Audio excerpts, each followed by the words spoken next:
We back, ice cold sports, but you already know who it is. TG, Tommy Gann here. Uh, Happy to be back with you guys, talking a little sports action.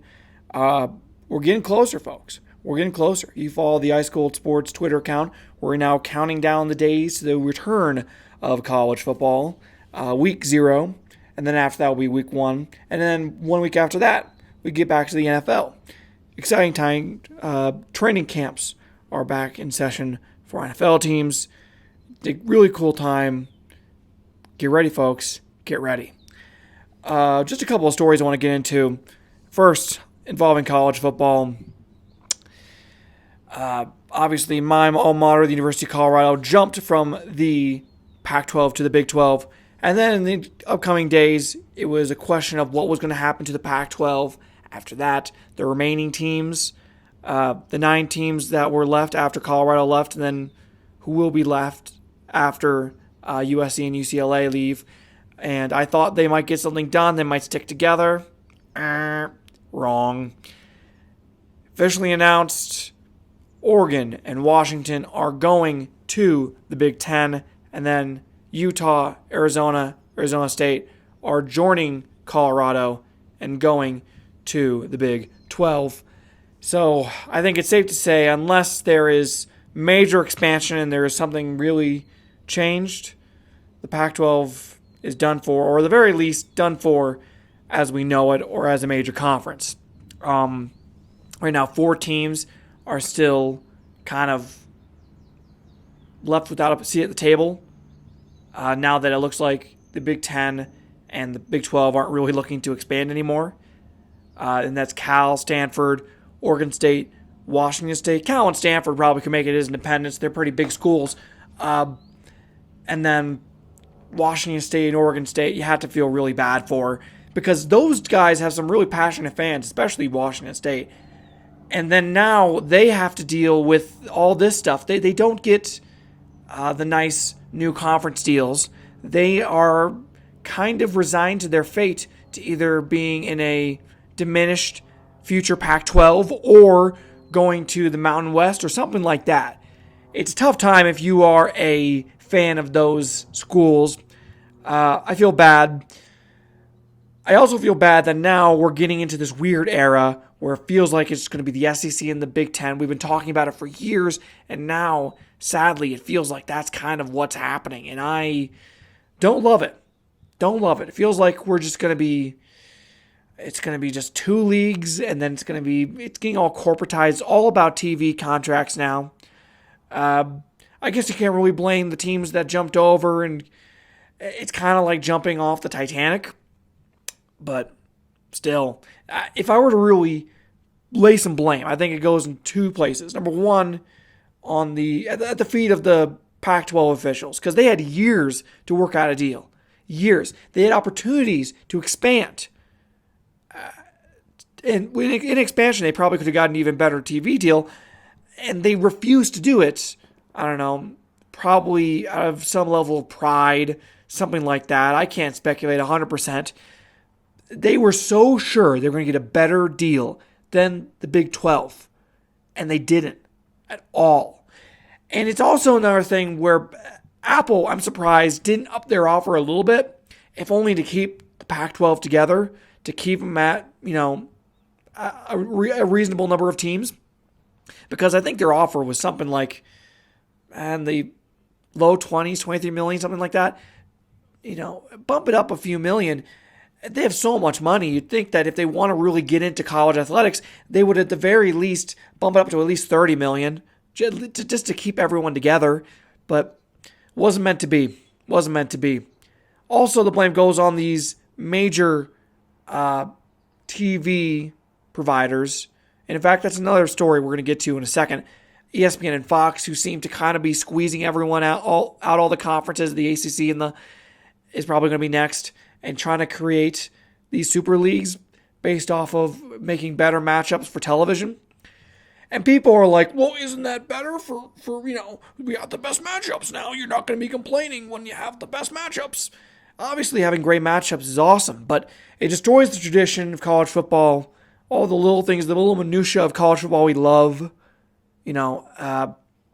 I'm worried that the college football we're going into is not going to be the college football we were born with at all, and it's really sad. And you could say all this stuff, well, of course it's not with NIL and stuff. Yeah, but even with NIL, things were, remarkably unchanged when it comes to the sport itself.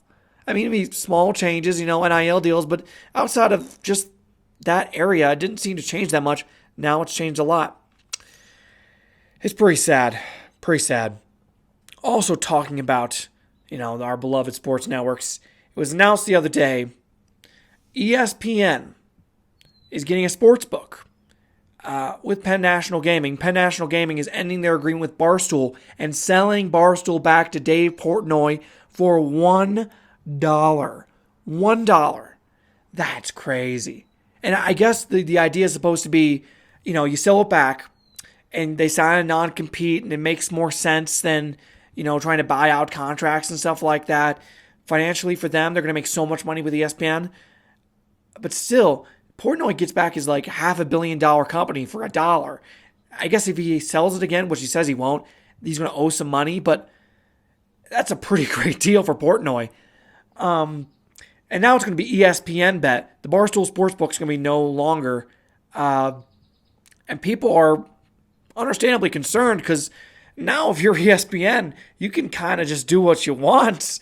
You can kind of just build the narratives, spill some beans on some news and move some lines and make some more money. And that seems a little dangerous if you're trying to create, a well-regulated, fair, I guess betting has never really been fair, but, not a complete, so unfair, almost a rigged game, making it not a rigged game.